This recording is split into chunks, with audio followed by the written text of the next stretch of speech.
Hey, fellow travel junkies, Alex here. I love this episode about Zambia and Botswana. I know that it's on so many people's bucket lists, and it certainly was on mine. It was an amazing experience.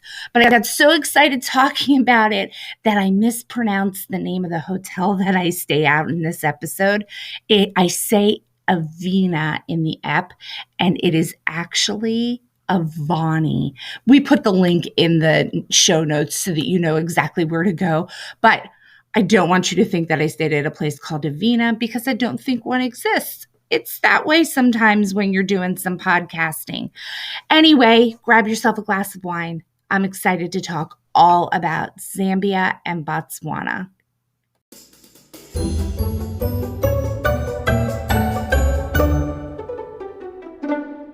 Welcome to another episode of the Babcia and YiaYia Travel the World podcast. It's a place where we like to spend some time talking about all things travel and how travel can be part of your lifestyle, whether you're hanging out at home or you've got boarding passes in your hands. I hope that for us very soon.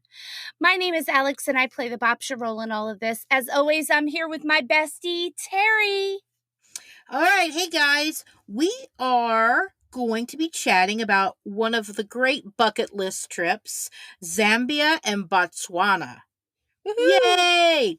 Whether you are heading out to learn about the modern safari or you're traveling to see one of the wonders of the world, we've got some helpful tips and great stories to share with you.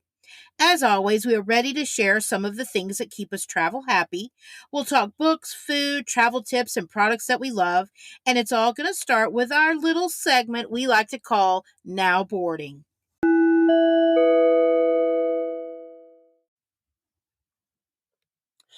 So today we are taking you guys on a great trip to Zambia and Botswana. It was an amazing experience for me, and I know we're going to be talking about a lot of those things later on, but let's get everybody kind of in the mood with a couple of global book picks.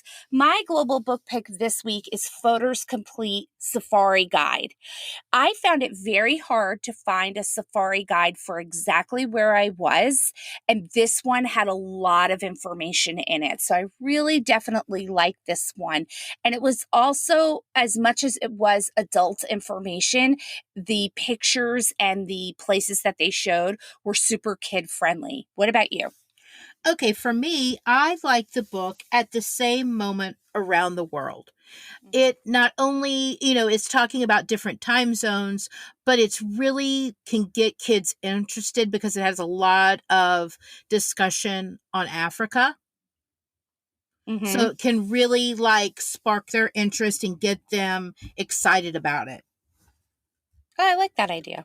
Yeah. Okay. At the same moment around the world. And again, anything that we mention during Now Boarding, we always leave a link for it in our show notes. So just check down there. Now, my travel tip is to think about voluntourism.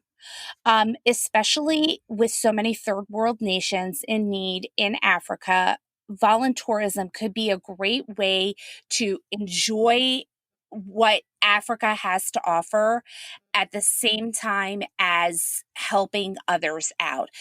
I worked with a group called Family Legacy out of Dallas, Texas. They were amazing. They had a friend of mine as their education coordinator, Alicia.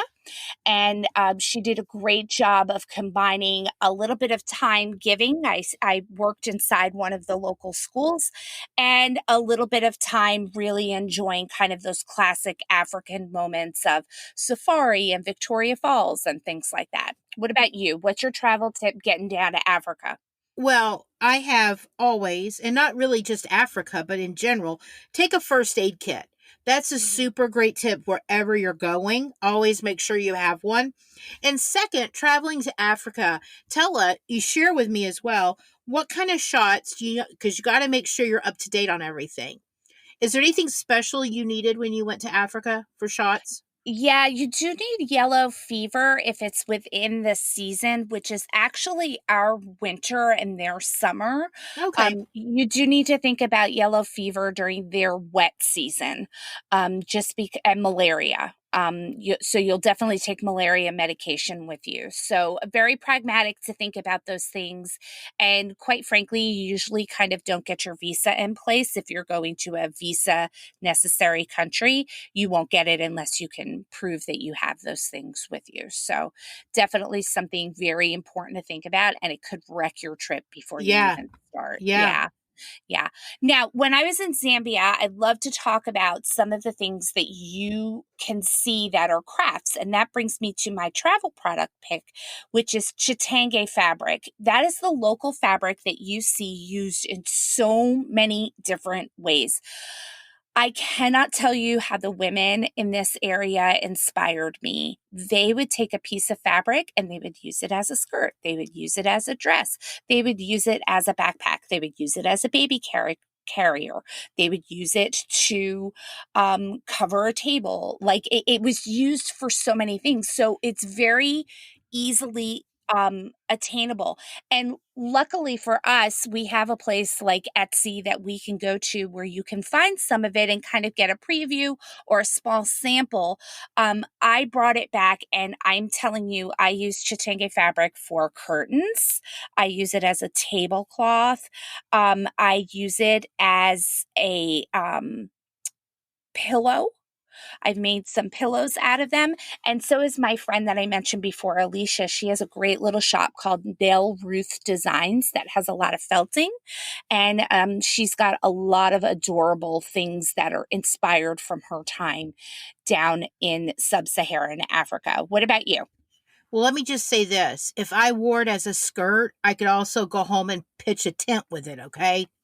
Okay. My fabric would be like, I need the whole bolt there. Okay. Mine is the mulberry mongoose jewelry.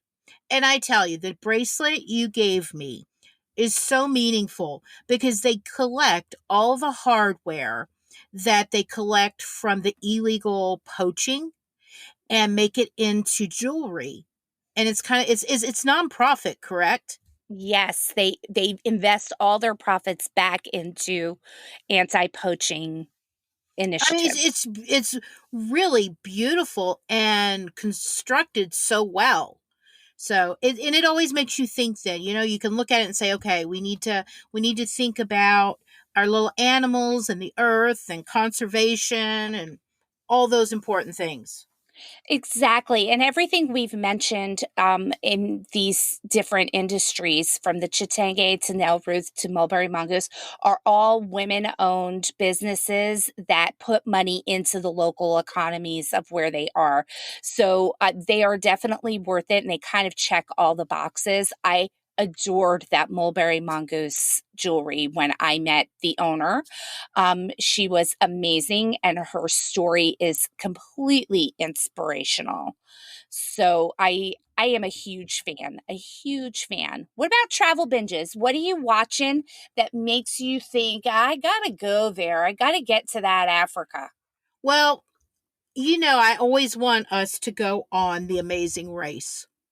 We'll keep you updated on that. Yeah, we're working on it. I love it when you can watch their episodes when they go to Africa and the culture that they are just fully immersed in is amazing. So you're like going, I could do this. Not only am I going to win $1 million, I'm going to go to Africa. I mean, it's just amazing what they can see and do. So that's a fun binge watch. It is a fun binge watch. The funniest scene to me ever on that show happened in Africa. And the ending spot for that particular episode was an orphanage. And the gist, Yes. do you remember this? And Yeah. the gist of the story was, you should donate something to this orphanage that is doing all of this great work. And the little children are singing, and it's like this huge festive thing. So the last group comes in and they're like, yeah, so here's $20. And he stops them and he goes, okay, everybody else donated all the money they had. I know. It's an orphanage, dude. And he was like, oh, I'm sorry. Yes, you should take it all. Unbelievable. Okay, What about speaking you? speaking of orphanages, I don't know if you have seen this movie on Netflix. It's a Christmas flick that is obviously in competition with the Hallmark Christmas movies. So, I'm not ready for them. Kristen Davis is newly separated from her husband and her ritzy life in New York City. She had booked a second honeymoon and he asked for a divorce, like all on the same day. And she decides to go on the holiday by herself because she's not going to give in and she's going to start living her life. And into the restaurant walks our hero, Rob Lowe. And Rob Lowe is the pilot that's going to take Kristen Davis's character to the resort safari that she has booked. Yes. Well, what winds up happening is he sees an elephant, a baby elephant in distress. And it turns out that Kristen Davis, in her former life, her character's former life, was a vet. And she winds up running with Rob Lowe to go try to help the baby elephant. And the story unfolds in this elephant sanctuary orphanage where they rehabilitate all these babies back into the wild. So it's got a great eco story underneath the cheesy Hallmark movie romance stuff that we all can't stop watching. Don't get me wrong. I am aware that we all give in and we secretly watch these movies, but I do love the idea of it happening. And the whole thing happens in Zambia. So I think that's kind of a cool thing to see. I Yeah. think so. Yeah. So now let's talk about food. Yeah. So I think it's super important when I'm going someplace. I like to get a feel for the food that I might experience, and especially if you're taking some picky eaters with you, maybe your kids are going, maybe you have an adult who's picky, so you can get an idea. There's this place called Nando's Peri Peri Chicken, which is over here. Like there's some in Maryland. There are, yes. Yeah, and the peri peri is a pepper. So it kind of gives you an idea of what kind of food that you'll be eating. And so you will have like some familiarity with it. Yeah, exactly. Nando's Peri Peri Chicken is available in Zambia and Botswana. The chain is there. And I kind of love this as a fallback. Like if you do run into food issues where it's not something that you would love, P.S. I loved absolutely everything I ate. Everything. Um, you may want to have this as kind of like in your back pocket, like, okay, let's take a break from trying all of these new things. Let's go get some Nando's, and it's something that everybody will kind of have a frame of reference to. So definitely worth it. But I will say there was not one meal that I ate there that I didn't love. But speaking of food from that area, I do want to make sure everybody understands what chima is. Chima is a polenta-like cornmeal um, dish that is served with absolutely everything. So you will see chima literally at every hotel buffet, in every restaurant. They use it kind of like as a base for all of their meat. So, like, they'll put a little in their hand and you'll see hand washing stations absolutely everywhere. And they'll put a little like on the tips of their forefingers and then they'll scoop up a little meat on top of that and kind of eat that bite. And it kind of all goes together. So it doesn't taste, it doesn't have like a strong taste to it. It's pretty bland, but it is used absolutely everywhere, and you will see it. The schools that have maybe some kids in need will often give away the cornmeal to make chima when they are at school so that they have food at home. Gotcha. Um, yeah, so even when we were out on safari, there was chima. Like you saw it everywhere. And it's called something a little bit different in every region, but it's all the same thing. But speaking of safari, that brings me to my travel tech. If you want to get an idea of what it's like, um, what animals you'll see or what you're going to encounter, check out this website called Live Trekker. It will allow you to go ahead and see absolutely everything that is in the area that you are going to be in safari. What about you? End us on some good travel tech. Okay, we're going to end on a good one. Money, because I like XE currency. You can go to the website, you can download the app, which is great because then you can do the money exchange if some of us are not, you know, Rain Man and can calculate it in our head. Mm-hmm. This does the conversion for you. So it's really nice. So you know what you're spending. Yeah, that's a really good one. And the money can be a little bit complicated there. It's not an easy mental math problem to figure out.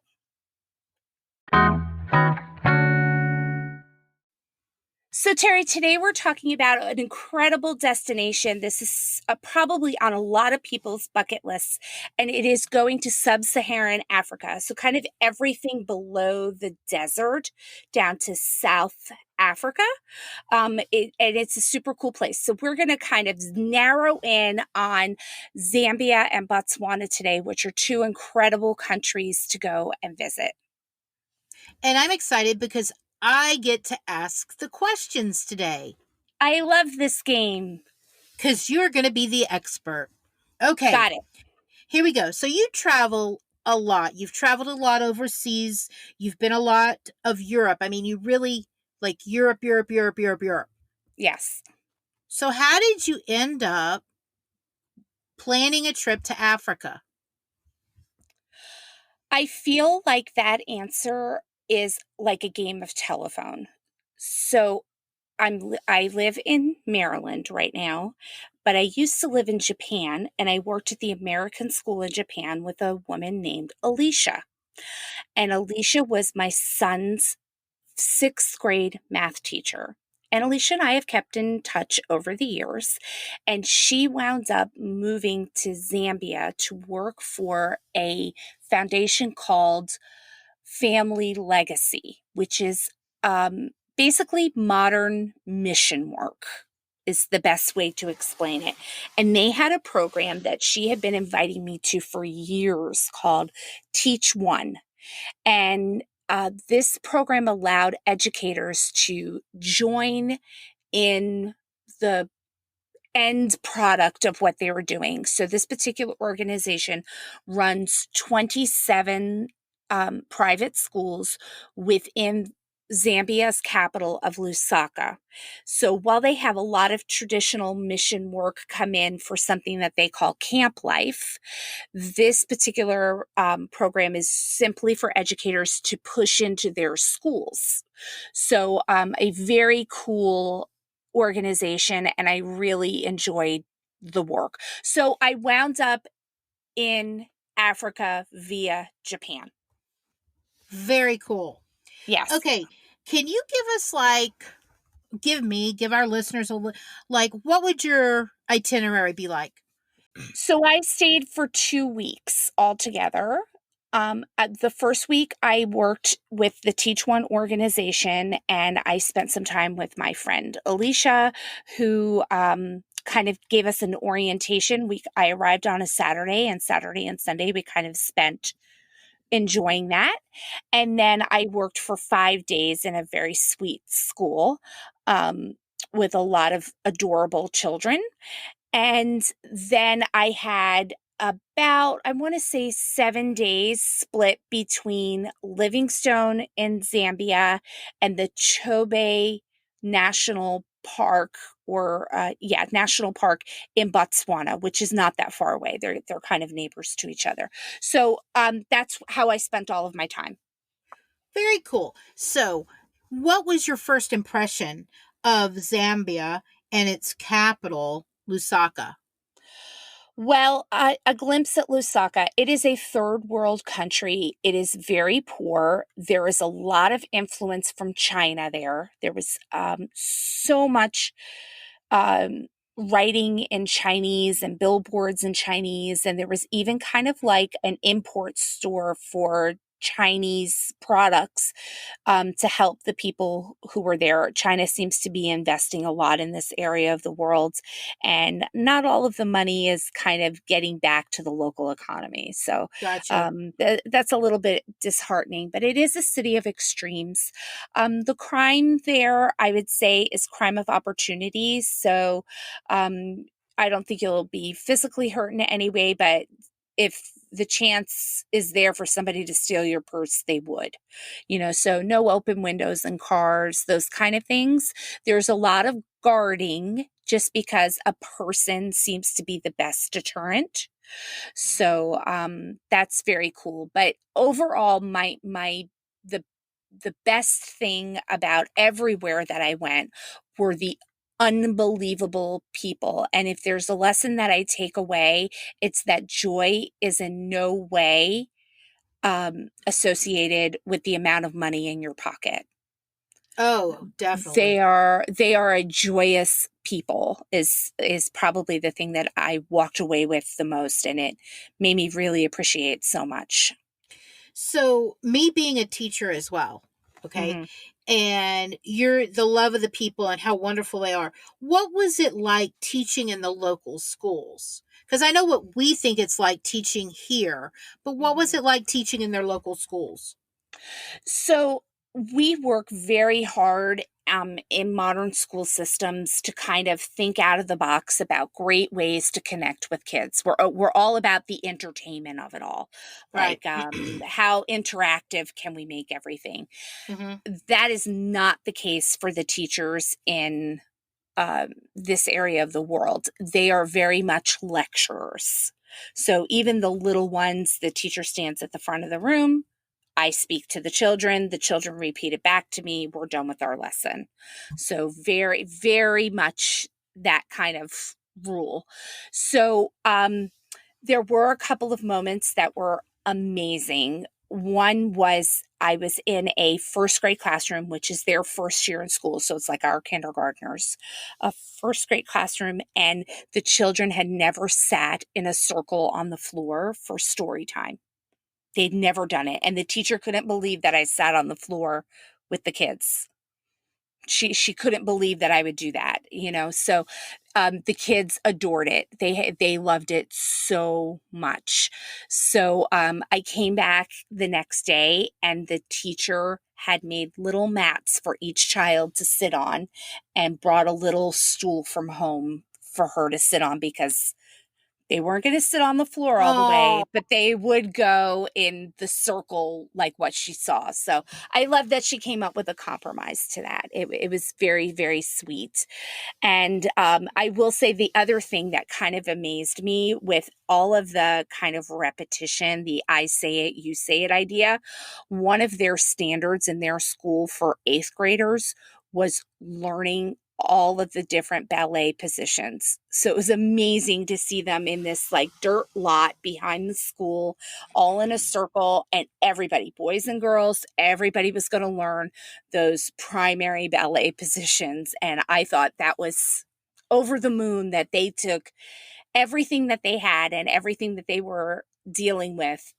Ballet still had a little place of importance. So I did love that. that was pretty cool. Yeah. Okay, so let's go on to Livingstone, Hmm. excuse me. What Hmm. was your first impression? Well, my first impression was in the plane that we were in. it, we kind of took a puddle hopper from Lusaka over to Livingston, which wasn't that far, just maybe an hour and a half at the most, I would say.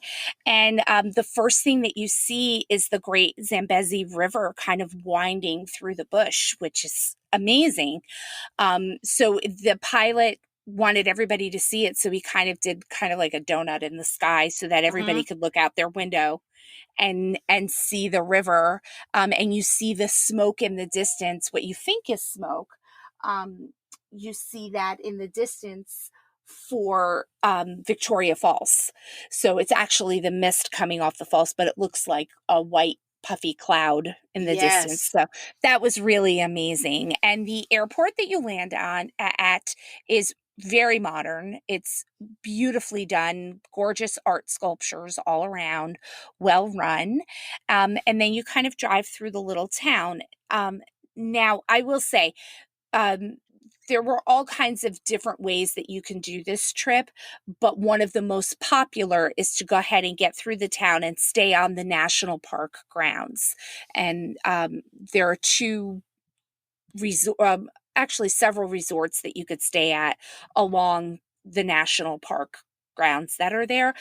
But I will say my car was abruptly stopped because the welcoming committee showed up, and we're going to put a link to this video in our notes, but I will tell you about 100 elephants paraded right in front of our car, and it was a sight to behold. Like, I never thought I would see anything like that, and they were very well aware that we were there. They were very cognizant that there were people not too far from them, and it was an amazing welcome to an amazing place, for I can sure. imagine. Yeah. So you have resorts, hotels, like you were Mhm. speaking of, to stay there, right? Mhm. Yeah, I would just be very, very careful to while you always want to stay within your budget, make sure that you understand things are going to cost a little bit more here, and sometimes cheap isn't always safe. So, True. yeah, so the first question that I would ask is, what is the hotel security? If I'm doing my own reservations, what is the hotel security? But I have to say, to me, this is one of those times where the money really does make a difference. How much you're paying really does make a difference. I stayed at a place called Avena, and I will tell you that it was incredible. It was steps away from Victoria Falls. It was within the park. I woke up in the morning to zebras outside my window, like literal. They were there, and I opened the door to see what would happen. And one of them kind of stuck their head in, just kind of like, oh, this is what a hotel room looks like, and then kind of walked away. There were giraffes on the property. It was really amazing and very well worth um, spending the money to be in that kind of proximity and not have to deal with the safety and security of hiring drivers to get me to and from places. So, while you want to stay in there and there are plenty of places in a little town, I would certainly really look into whether or not you can get to one of those resorts.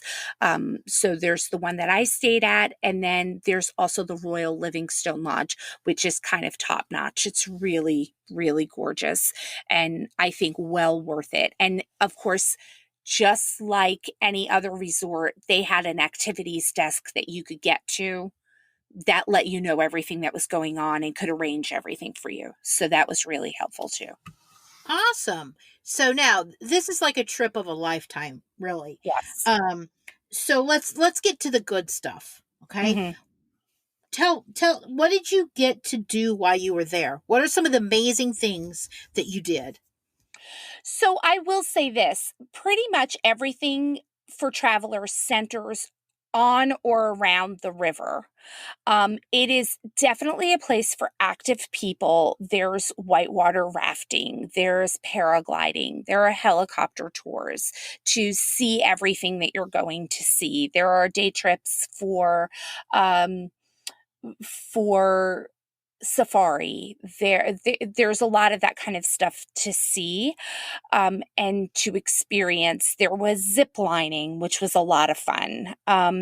You got to zip line over the big gorge, and the one that I was at zip lined from one country to another and then back. And that was really interesting. However, I will say that probably the most interesting thing were the actual Victoria Falls, which is one of the natural wonders of the world. And they have a beautiful national park that goes with it. So I kind of walked out the back gate to the resort that I was in and hopped right into the park where there were college guides to take everybody around, which I thought was a great tip. Please take it. Those Yes. college guides know absolutely everything, and he explained everything to me along the way. And then, of course, right outside of that park, after seeing Knife's Edge Bridge and seeing Rainbow Falls and kind of getting a chance to walk in that whole area and look across to Zimbabwe, it was really interesting. Um, and then right outside of that national park, there was a great like artisans gallery, and they are a little aggressive. Like, be ready for those artisans with their Mm. handcrafts to be aggressive, and double check kind of what you're buying. Make sure you're buying a local craft and not something that, Was made in China? yes, because that exists there. So be careful with that stuff. There is a small but good museum about the history of Livingston in the little town. It was very good. I liked it. And then the other super fun thing that I did was I took a boat ride up the Zambezi River to a place called the Elephant Cafe, which has about a dozen elephants of all different ages that you can kind of interact with. They're all at this particular sanctuary because they can't be away from people now. They're too people dependent.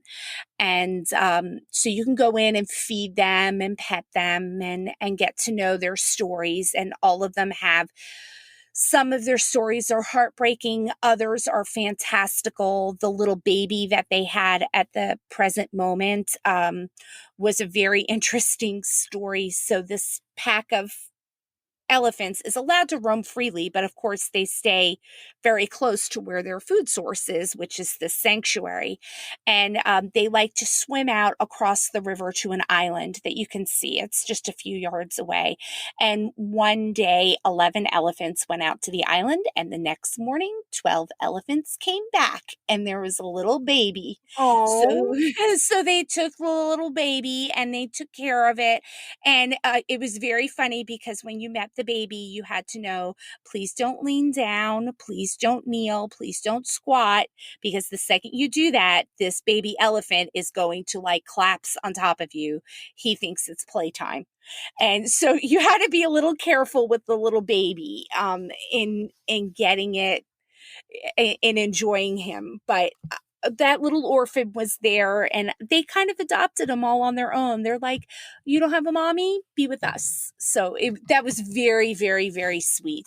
So a ton to do in Livingstone. I would say altogether, I would give Livingstone no more than 4 days. I don't think you need to do more than 4 days there. Okay. Yeah. We're done at Livingstone, and now we are going to go on to Botswana. Okay. So you're going to be going from Zambia and crossing an international border. Yes. What was that like? Oh my gosh. Okay. I've crossed some international borders in my time, and nothing was like this. So I learned a lot doing this. The first thing I learned is that copper is one of the biggest exports from Zambia, and 18 wheelers need to get across to Botswana to continue their journey in this particular industry. So when we pulled up to the crossing to the port where you cross, there must have been 318 wheelers who could wait up to 2 weeks to cross this river. I found out why. After you get your passport stamped that you're leaving for Botswana, you're exiting out of Zambia and you're going across the river, there is a ferry. The ferry goes 5 times a day. 5. It carries no more than 2 18-wheelers and foot passengers. And it is a floating barge. So they drive 2 18-wheelers onto this barge, and whoever wants to sit on the little bench that doesn't have much behind it, you're going across. And once it's gone back and forth 5 times, that's it. They're done. They are not doing any more. So it was quite an experience because I thought about how just upriver I was told to beware of crocodiles and don't put your hands in the water, and there are hippos, and there are plenty of things inside the water that maybe wouldn't be as friendly to you as possible.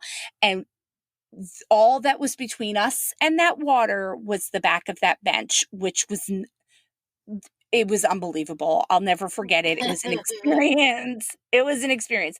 And when you got to the other side, you had to step in a cleaning solution for your feet so that you didn't contaminate the country because of all the eco needs that they have there, and get your passport stamped again so that you can meet your driver to take you on to your next location. Okay, and you stayed in an eco lodge. Yes. What is an eco lodge? What makes it different? So Botswana is a unique country because they have an eco constitution, which means that the environment kind of comes before the people, which I kind of love that. And they do it in some simple ways. For example, they offer housing to teachers on the school property. So there may be like 10 very small houses so that there's no commute. It gets rid of that. So they house those teachers. They put wildlife first. Nobody can be a guide in this country without going through an advanced course in knowing how to be very careful around the animals and to keep the animals separate from any guests that you may have. So that was very interesting. And this eco lodge was locally owned by a woman who did an incredible job. So the name of this lodge was Chobe Bakwana. It was the name of it. And they had about, I want to say, 24 rooms altogether, or kind of round huts that were top notch, beautifully done, beautiful mosquito netting, everything. And they did things like they hired local women and washed everybody's laundry every day. They only ate with 0 kilometer meals, which means all the food is sourced within 20 kilometers of where they are. Oh, okay. Yeah, they made sure that everybody they engaged with followed very simple, environmentally friendly protocols, which I thought was incredible. So it was already uplifting staying there, knowing that they had the ability to do that. And I really loved that idea. So when you stay at a lodge like this, they have a program of activities that you're going to follow. They schedule you. So when Oh, you get there, like we got there about noon, and they're like, okay, your lunch is ready. So you're going to eat lunch now while we put everything in there, and then go ahead and get refreshed because you're going to be going out for a sunset safari. And they would take us. And so that was really amazing. Like, I had no idea that that was how it worked. So they took us out on safari by truck and on the river, which was amazing. So lots of very cool things. okay. So let's end this Hmm. with you taking us on a safari. Tell us what it's like, because everyone always says they want to go on safari. They want to go on safari. Tell us what it's like. So safari or game drive, the terms are used interchangeably. I think the biggest hesitation that people have is, but isn't it just like a zoo? Like, am I really going to feel any differently about seeing these animals just because they're here? And the answer is absolutely, unequivocally yes. So, whether you go by safari jeep or you go by water, you'll have a guide with you. And the guides are the key to absolutely everything. They know where to go, what to do. They all work together to help give you the best experience. And I will tell you, this is the part that I was probably the most nervous about. I'm like, okay, I've invested all this time, I've invested all this money. Am I really going to get out of this what I hope? And when we crested the hill to overlook the Chobe River, and we saw the hundreds of elephants and other animals that were out there kind of at the water, coming down to the water, and it was sunset, you really do hear Elton John singing in your brain. The circle Circle of of life. life. Like you do, and you're like, holy moly, look at what's happening in front of me. So you really do get all of those feelings. And I will say, we had the most incredible guide. His name is Max, and I appreciate Max like there's no tomorrow. They would bring in like a cooler for us, like cocktails, so that we could like park and sit and watch. And we had hors d'oeuvres and cocktails. Like it was amazing. I couldn't believe it. I couldn't believe Oh, that they could do that. But at the same time, they were being like that luxurious with you. They're like, okay, so you'll never step foot on the ground because we never want your smell to be in their territory. So the only thing that touches the ground from us is our tire wheels. So like there are many things that they did that you didn't even realize were for the benefit of the animal while giving you this experience, which I did love that aspect of it as well, like learning about all of that stuff as well. So I will say I am a huge fan of it. And I liked it by river even more because you did get to see along the banks and you kind of became a better spotter as the days went on and you got to see more and more. So you do need more than like one time to do it because it will be a different experience. And it can get very cold when the sun goes down. So you definitely need to like dress in layers to go and enjoy it. And it really was as amazing as you hope it would be. And I will say it's great when the animals kind of interact with you a little. We were sitting under a jacaranda tree and an elephant came up and shook the tree and all the jacaranda berries, which are called elephant M&Ms there, shook and came down on top of our Jeep. And it was just so much fun. Like he was playing with us. It was obvious. Or when you see the little baby have a temper tantrum and the mom is like, you're moving along, those elephants are crazy. Or, the hippos are in the grumpy hippos are in the water not too far away. And you kind of get a little glimpse at them. It is amazing. And I will say this, as much as you want to see lions, we saw lions. I saw a cheetah. I saw hyena, all of those kind of things. It's the elephants. The elephants totally get that you're there. They totally know that you're interested in them. They are very clear and curious about you. And this is what Max told me. He said, a an elephant thinks you're cute the way you think a puppy is cute. And I was like, oh. oh my gosh, I'm an elephant's puppy. And so they do want to come up to you because they think that you're cute. And they are the most photogenic animals I've ever seen. Like they knew when you were going to take a picture of them. They're like, oh, okay, ears out. Got it. You want the good side. Like they were very funny about it. So I do think that it was an amazing experience altogether. Totally worth my time and my money.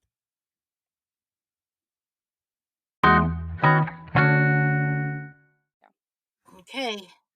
All right, Terry. So here is our I agree a question for the day. Okay. Are safaris ethical travel? How do you feel?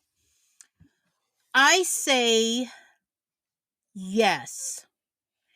After hearing your experience on your safari and knowing how important it is to keep the animals safe and you safe, that I do think they are ethical. I do. How about you?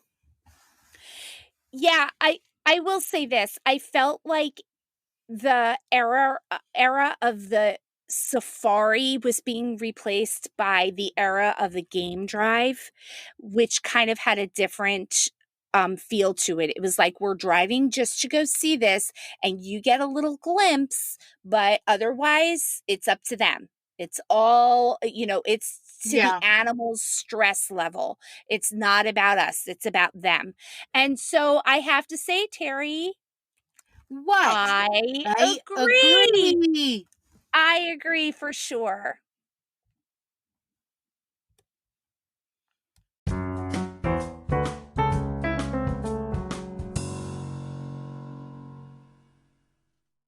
The travel industry has taken quite a blow from several global issues, including the war in Ukraine, the COVID-19 crisis, and inflation, that makes it hard for people to get out into the world like they want to.